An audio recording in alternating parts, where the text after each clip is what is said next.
आपल्या इथं कोण आले?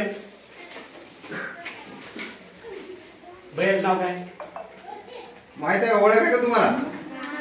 गावात नाही. बरोबर. आपल्या नोकरीसाठी त्यांनी आपलं चलगुरला सोडून पुण्यामध्ये एका शाळेवर काम करतात बरं का. मग तुमचा अभ्यास बघून थोडं तुम्ही कळा. तुमचा अभ्यास बघून त्यांनी त्यांच्या आणि मित्रांनी आणि त्यांनी दोघांनी मिळून आपल्या मुलांसाठी स्कूल बॅग द्यायचं ठरवलं होतं. त्या स्कूल बॅग त्यांच्या हाताने द्यायचं असं ठरलं होतं. म्हणून आपण काय केलं होतं, दिल्यानंतर आपण थांबलो होतो. आणखी दुसरं साहित्य आहे त्यांच्यासाठी. एक वेळेस आपण टाळ्या वाजवायच्या.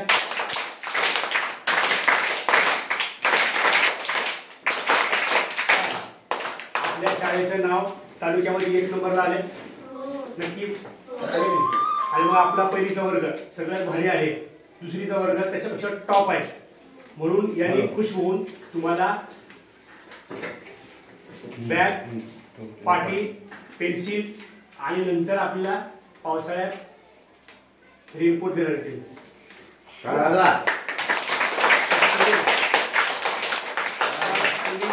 तुम्ही मन लावून अभ्यास केला पाहिजे.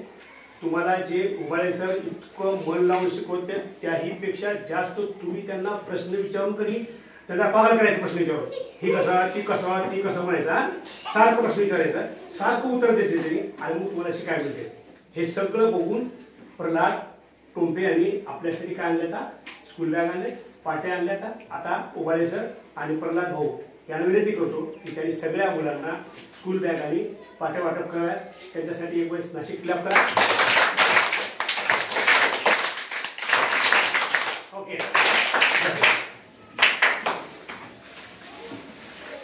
आता जेवढ्या उरल्या तेवढ्या आपण काय करणार आहे त्या वर्गात वाटलं बरं का.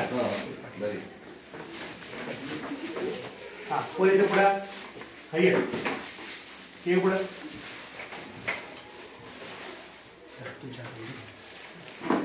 काय आवाज सगळे